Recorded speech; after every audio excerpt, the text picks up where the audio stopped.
ఆయన Indian origin, ఉత్తరప్రదేశ్లో personal ప్రోగ్రామ్కి వచ్చాడు. సో అదే విధంగా ప్రకటించాడు, మాకు సంబంధమే లేదు, మేము సహకరించాం అంతే తప్ప మళ్ళీ మేము మధ్యవర్తిగా నిలబడి దీన్ని సెట్ చేసే పని మాది కాదు అని చెప్పేశారు. సో అందువల్ల భారత ప్రభుత్వము ఇంత ఖచ్చితంగా మేము పాకిస్తాన్తో చర్చలే ప్రసక్తి లేదు, పాకిస్తాన్ తీవ్రవాదాన్ని అంతం చేసేదాకా భారత ప్రభుత్వం అంటోంది. ఒకవేళ చర్చలంటూ జరిపితే పాక్ ఆక్రమిత కశ్మీర్ పైన చర్చలు అని మనం చెప్తున్నాం. బట్ ట్రంప్ ఏమో డిన్నర్ పిలుస్తాం ఇద్దరిని అంటున్నాడు. దేశ చరిత్రలో ఇలా జరగలేదా? అనేక ఉదాహరణలు ఉన్నాయి.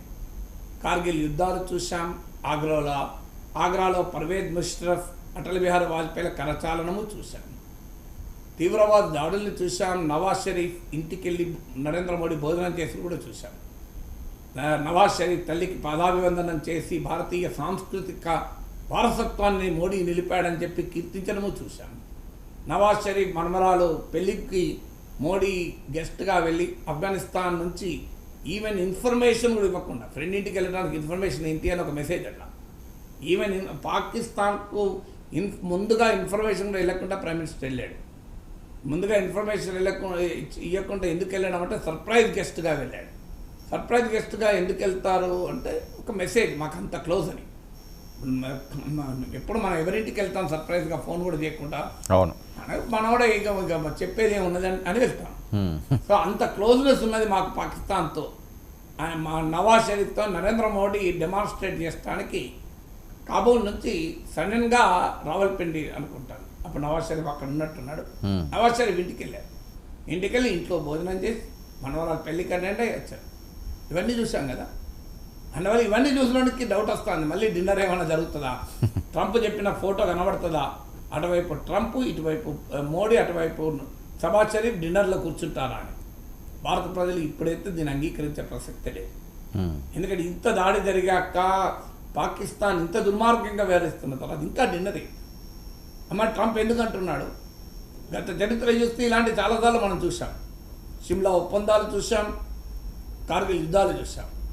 సో ఇవన్నీ చూసిన తర్వాత ఏముంది, ఇది ప్రజలు పాపం బార్డర్ మీద చచ్చిపోతుంటారు, సైనికులు చచ్చిపోతుంటారు, మళ్ళీ నాయకులు కలుస్తుంటారు, కొట్టుకుంటారు అనేటువంటి ఒక ఆవేదన భారతీయుల్లో కలుగుతుంది. అందువల్ల government India should respond. Trump ఈ డిన్నర్ సంగతి ఏంటి అని.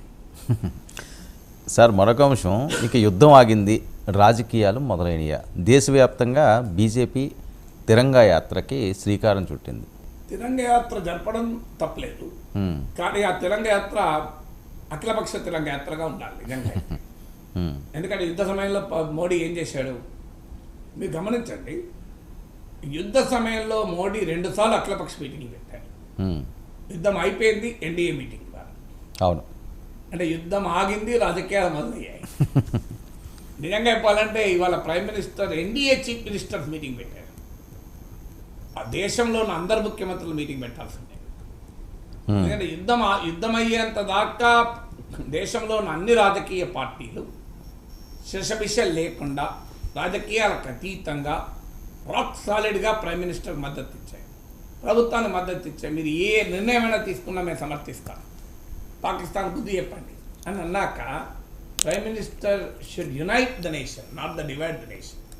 ఎందుకంటే ఇది రాజకీయ అంశం కాదు కదా, ఇది దేశానికి సంబంధించిన అంశం. అన్ఫార్చునేట్లీ యుద్ధం అయిపోయింది, ప్రధానమంత్రి ఎన్డీఏ ముఖ్యమంత్రుల సమావేశం తర్వాత బీజేపీ తిరంగ యాత్రలు మొదలయ్యాయి. ఢిల్లీలో, గోవాలో, అన్ని రాష్ట్రంలో. అంటే ఏం చేయబోతున్నారు? నరేంద్ర మోడీ గొప్ప విజయం సాధించాడు, మోడీ ఉండగానే కనుక జరిగింది, ఇంకెవడన్నా ప్రైమ్ మినిస్టర్ ఉంటే జరిగేది కాదు, ఇదే కదా చెప్పేది. ఇది మళ్ళీ దేశాన్ని డివైడ్ చేయదా, దేశాన్ని యునైట్ చేసిన సందర్భం చూసాం మనం. ఇప్పుడు నిజంగానే ప్రజల్లో దేశభక్తి పెంచాలి, సైన్యానికి ధన్యవాదాలు చెప్పాలి. ఎందుకంటే పోరాడింది సైన్యం, పోరాడింది బీజేపీ కార్యకర్తలు కాదు, కాంగ్రెస్ కార్యకర్తలు కాదు. రాఫెల్ యుద్ధ విమానాన్ని నడిపింది ఏ రాజకీయ నాయకుడు కాదు. వీరోచితంగా ప్రాణాలకు తెగించి పోరాడింది మన సైనికులు, మన మురళీ నాయక్ ఏ పార్టీ. సో అందువల్ల పార్టీలకు అతీతంగా మిలిటరీ ఆర్మ్ ఫోర్సెస్కి మనం ధన్యవాదాలు చెప్పాలి, సల్యూట్ చేయాలి. ప్రైమ్ మినిస్టర్ తన ప్రసంగంలో కూడా అన్నాడు, the nation has to salute the arm forces. ఈ సమయంలో మళ్ళీ మేము సల్యూట్లు ఎవరికి వారే కొట్టుకుంటాం, మేము కొట్లాడుకుంటూ మీకు సల్యూట్ చేస్తాం అంటే ఓ లెఫ్ట్ నుంచి సల్యూట్ చేస్తే ఓ రైట్ నుంచి సల్యూట్ ఇది కాదు కదా. అందరం కలిసి జనగణమన పాడాల్సిన సమయం కదా. అందువల్ల ఇప్పుడు కూడా మళ్ళీ రాజకీయాలు నిజంగానే తిరంగ జెండా ఏ పార్టీ సొంతం కాదు. దేశభక్తి ఎవరికీ గుత్తాధిపత్యం కాదు. మన సైనిక బలగాలు సాధించిన ఈ అపూర్వ పౌరుష ప్రతాపాల ప్రదర్శన, శక్తి సామర్థ్యాల ప్రజ్ఞాపాఠవాల ప్రదర్శన ఏ రాజకీయ పార్టీ గుత్తసొమ్ము కాదని. It the property of the nation. Unfortunately property of the నేషన్లో మేమే గుత్తేదారు, ఇది మాకు మాత్రమే వర్తిస్తుంది, ఇంకెవడు ఇచ్చేదారు కాదు, ఇందులో ఎవరికీ అవకాశం లేదు అని ఏ రాజకీయ పార్టీ అనుకున్నా అది చాలా ప్రమాదకరం, దేశానికి నష్టపడి. రాజకీయ పార్టీకి లాభమో నష్టమో తెలియదు. మరి ఎందుకు ఈ తెలంగాణ జరుగుతున్నా అంటే బహుశా కాల్పుల విరమణ ఎందుకు జరిపారు, ఎందుకు ఆపారు, పాకిస్తాన్ సంగతి ఎందుకు తేల్చలేదు, ఇంత అద్భుతమైన అవకాశం వచ్చి ఇంత పైచేయచ్చి యుద్ధ భూమిలో అర్ధాంతరంగా కాల్పులను ఎందుకు జరిపారు, ట్రంప్ చెప్తేనే జరిపారా, మనము పాకిస్తాన్ కోలుకోలేనంత దెబ్బతీసామని చెప్తున్నాం కదా, ఇదే సమయం కదా, మరోసారి తీవ్రవాద దాడి జరిగితే వినాశం చూడడం ఎందుకు, ఇప్పుడే చూడొచ్చు కదా. ఈ ప్రశ్నలు ప్రజల్లో వ్యక్తమవుతున్నాయి కనుక ఆ ప్రజల్లో ఉండే ఈ ప్రశ్న అసంతృప్తిని ఏదో ట్యాకిల్ చేయడానికే మరి తెలంగాణ యాత్రలు చేస్తున్నారో తెలియదు. బట్ ఏదైనా దేశం wants statement, not politicians. Statesmen, we need prime minister to be a statesmen. ఈ సమయంలో పార్టీలకు అతీతంగా అఖిలపక్ష మీటింగ్ పెట్టి దేశ ప్రజలందరినీ సమాయత్తపరిచి రాజకీయాలకు అతీతంగా దేశ రాజకీయ నాయకులు అందరూ కలిసి తిరంగ జెండా పట్టుకుని ఎంత బ్రహ్మాండంగా ఉంటుంది సార్. ఒక్కసారి ఊహించండి, నరేంద్ర మోడీ, రాహుల్ గాంధీ, అఖిలేష్ యాదవ్, మమతా బెనర్జీ అందరూ కలిసి ఢిల్లీలో ఒకే తిరంగ జెండా పట్టుకొని, అమిత్ షా, మీకు స్టాలిన్, ఇట్లా అందరూ కలిసి వెళ్తే ఎంత బాగుంటుంది. పాకిస్తాన్కి ఎలాంటి మెసేజ్ ఇస్తాం, ఎంత అద్భుతమైన మెసేజ్ ఇస్తాం పాకిస్తాన్కు, ప్రపంచానికి. ఒక్కసారి ఆలోచించండి, ఢిల్లీ నగరంలో నరేంద్ర మోడీ, పక్కన లీడర్ ఆఫ్ ద అపోజిషన్ ప్రతిపక్ష నేత రాహుల్ గాంధీ, పక్కన అమిత్ షా, పక్కన మల్లికార్జున్ ఖర్గే, పక్కన రాజ్నాథ్ సింగ్, పక్కనే అఖిలేష్ యాదవ్, మమతా బెనర్జీ, ఇలా అందరు నాయకులు ఉంటారు లైన్గా, అందరూ తిరంగ జెండా పట్టుకుంటారు. ఇంత గర్వకారణంగా ఉంటుంది భారతీయులు. ఒక్కసారి ఊహించండి, తిరంగ యాత్ర ఇది.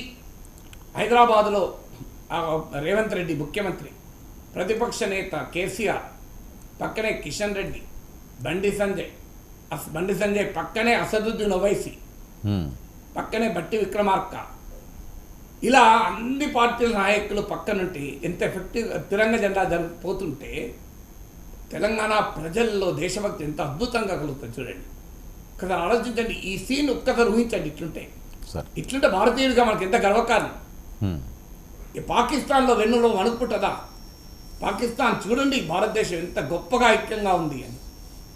ఇలాంటిది కోరుకుంటున్నారు భారతీయులు. అన్ఫార్చునేట్లీ మళ్ళీ మేము రాజకీయాలు జరుపుకుంటాం, మేము మళ్ళీ ఇందులో కూడా మా రాజకీయ జమాలెక్కలే వేసుకుంటాం అంటే భారతీయుడిగా ఆవేదన కలుగుతుంది.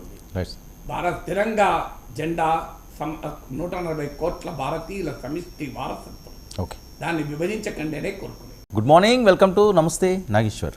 సమకాలీన రాజకీయ అంశాలు, లేటెస్ట్ పొలిటికల్ అప్డేట్స్ అందించడానికి మనతో పాటుగా సీనియర్ సంపాదకులు, ప్రముఖ అనలిస్ట్ ప్రొఫెసర్ నాగేశ్వర్ గారు సిద్ధంగా ఉన్నారు. సార్ నమస్తే.